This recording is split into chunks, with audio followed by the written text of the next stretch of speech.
Another year gone, another to come. 365 more days to fuck my life up.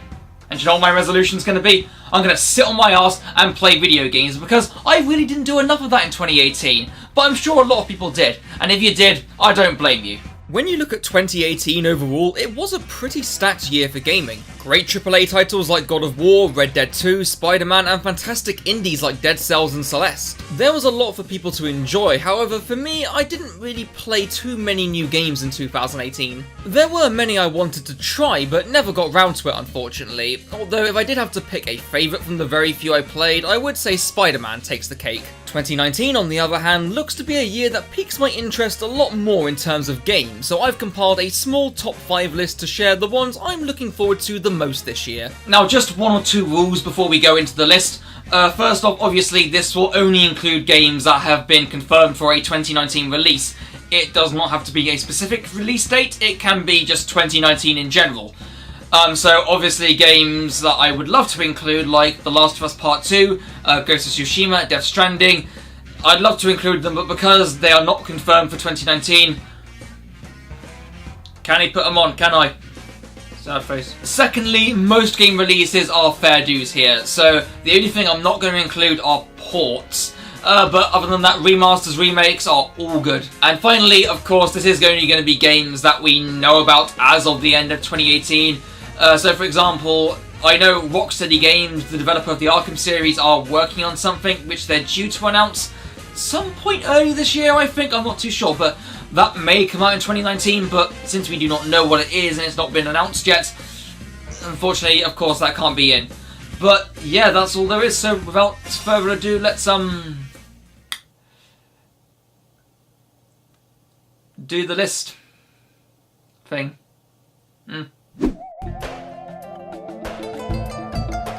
Starting off this list, we have Dreams, the creative sandbox game from Little Big Planet developers Media Molecule. Dreams seems to be an ambitious and big step up from Little Big Planet, allowing you to create and play in an entirely 3D space. Creating game experiences spanning multiple genres, platformer, shooter, driving, it's actually kind of stunning when you think about the possibilities this game could provide. People made some mad stuff with Little Big Planet in just a side-on perspective, but now with these margins to work in, my god, it could be insane the stuff people create. Now the thing is with Dreams, much like Little Big Planet, its ongoing success will depend on the community behind it. So as long as it manages to nail core gameplay and lure in a lot of people who will not only be able to utilize the creation tools but push them to their limits to create some awesome experiences, then I think there is a high chance of Dreams being a huge success. And while it has been in development for a reasonable time, I believe that if Media Molecule are able to pull this off just right, then Dreams could be something very special.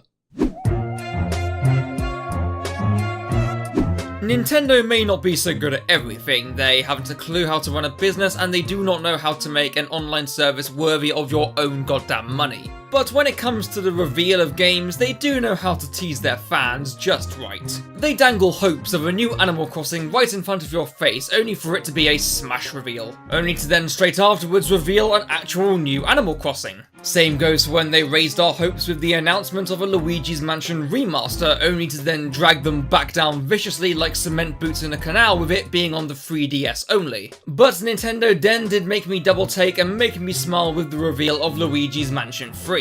The original Luigi's Mansion was a quaint, charming, and a much more different Mario game than what fans were used to, with its slower paced and more exploration and puzzle-based gameplay and darker setting. But it struck a chord, and I myself have enjoyed it as well. Granted, I have not played it to completion. I do need to go back and finish it, but in the meantime, I have the third one to look forward to. Now, I am aware of the first sequel, Luigi's Mansion 2 Dark Moon on the 3DS. I have not played this simply because I do not own a 3DS, however, I have seen gameplay and heard varying opinions, mainly citing that the more linear and mission-based style wasn't as good compared to the original.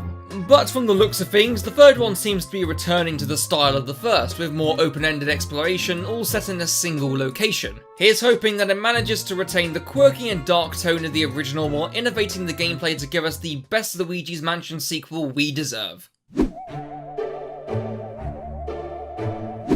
It seems the industry is in the middle of some form of renaissance for classic games and genres. Remakes, remasters and spiritual successors are rife at the moment, bringing back some beloved series and genres for the current generation. Games like A Hat in Time, Bloodstained, Yooka-Laylee and Shovel Knight all harken back to the good old days of gaming, and the AAA sector being responsible for delivering the long-awaited return of beloved series, most notably those from the PlayStation 1, with the Crash Bandicoot and Spyro series as prime examples. But of all the unusual and unlikely series to rear its head in this nostalgic resurgence, Medieval was one that I would hoped of seeing come back, but never saw it likely. But after being announced in late 2017 and seeing our first look just a couple months ago, the remake of the original Medieval is one that has me excited. The hack-and-slash adventure game follows the resurrected corpse of Sir Daniel Fortescue, who has been revived in order to fight a dark wizard who has invaded the kingdom of Gallowmere. And you must venture through the kingdom and fight monsters in order to prove yourself as the hero you are acclaimed to be, and to allow yourself to finally rest in peace. The setting of this game alone is so promising for a remake, with its wonderfully cartoony and gothic style and Tim Burton-esque atmosphere, along with some fun combat, puzzle and exploration gameplay. And I've only ever played through the first quarter of the original, but man, what a lot of fun it was, and I can't wait to go back and finish it in time for the remake. It really is an underrated PS1 gem that I'm glad is getting the modern reimagining it deserves, and hoping that it provides the definitive way to play this spooky delight of a game. So Medieval may be a spooky game, but there's spooky and then there's shit yourself scary. I haven't really played a game that has made me feel so scared since Amnesia: The Dark Descent. Then again, I haven't really played much horror games at all. Not really because I'm scared, but I do find horror games to be very boring gameplay-wise. Very rarely is there a horror game where the gameplay is just as intriguing as the fear factor. That is until I saw the Resident Evil 2 remake, and I've had very few experiences with the Resi series, only having played through the first one completely, and I've dabbled in the few of the others. But the remake of Resi 2 might be the one to lure me back in, taking the story, characters and setting of Resi 2 but ditching the fixed camera angles and tank controls in favour of the Resi 4 style of gameplay, all with the wonderful gory and grotesque graphics of Resi 7. This seems to be a blend of the series' best elements. And hell, I'm never really intrigued by horror games. I'm not really a guy that likes to be scared, but I can't deny, after seeing gameplay, I wanted to know more. I actually wanted to play this. I wanted to indulge myself in a good horror experience with tense gameplay, exploration and puzzle solving, tight inventory management, and dealing with horrific enemies under pressure. Long story short, I can't wait to suffer the long months of PTSD that the Resident Evil 2 remake will induce. Now, just before we get to the number one pick, there are a few honourable mentions, shall I say, although they're not really honourable mentions. They're just games that I pick and look at and go, yeah, that looks decent, okay. So the first of these is Yoshi's Crafted World.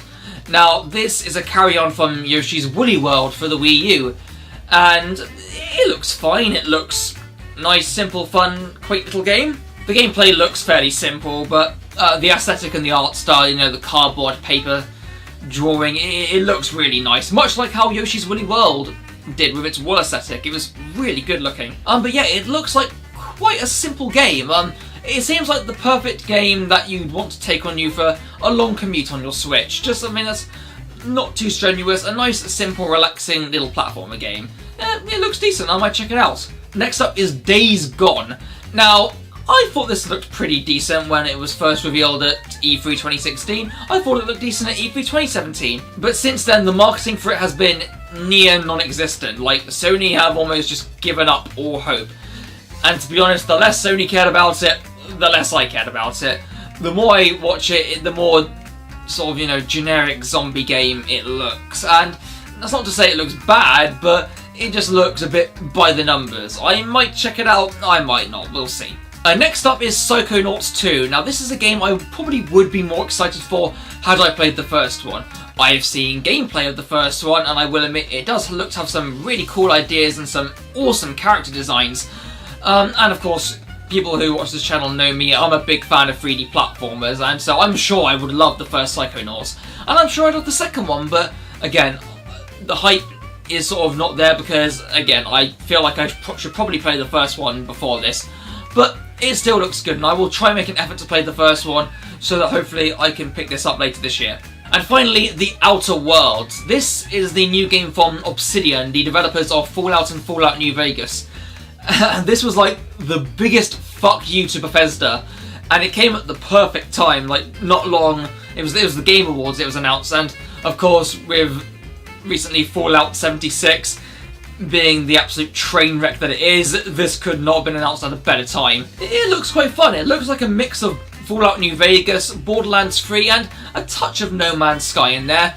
And the humour, of course, is quite fun. The trailer was quite humorous, I enjoyed it.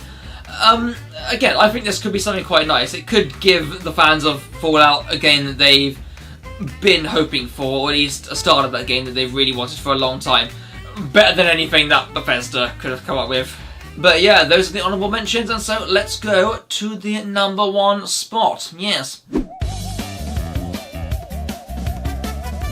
Sweet baby Jesus, they actually did it! I can't really describe a word to contain my excitement for Crash Team Racing Nitro Fueled. I screamed at the top of my lungs when it was announced and haven't stopped screaming since. The Crash Bandicoot series is perhaps my favourite game series of all time, and CTR was my introduction to it, not only being one of my favourite games of all time, but in my opinion the best kart racer ever. Fight me. Ever since the success of the Insane trilogy, I have been waiting in anticipation for this to be a reality, and lo and behold, it looks as gorgeous as I had hoped, with so much detail in the tracks and expressive characters. And with online play and the potential for so much new content in the form of additional tracks and characters, oh, it gets me so excited. Now, I do have one big concern here, and I feel it's perfectly justified. While the game looks and sounds fantastic, the controls need to be spot on with the original. I was forgiving with the Insane Trilogy's new control scheme because it was still good and consistent over all 3 games. But with CTR, they need to make it as close to the original as possible, otherwise it may have a drastic effect on my enjoyment of the game. The very thing that made CTR so good and allowed it to not only stand aside Mario Kart and Diddy Kong Racing, but surpass them in my eyes, was how it controlled and handled. The loose yet weighty feel of the karts, the oh so satisfying drift and boosting mechanic that when mastered can allow for some insanely satisfying racing, and the sheer sense of speed and adrenaline. It's so vital that these controls are bang on the money.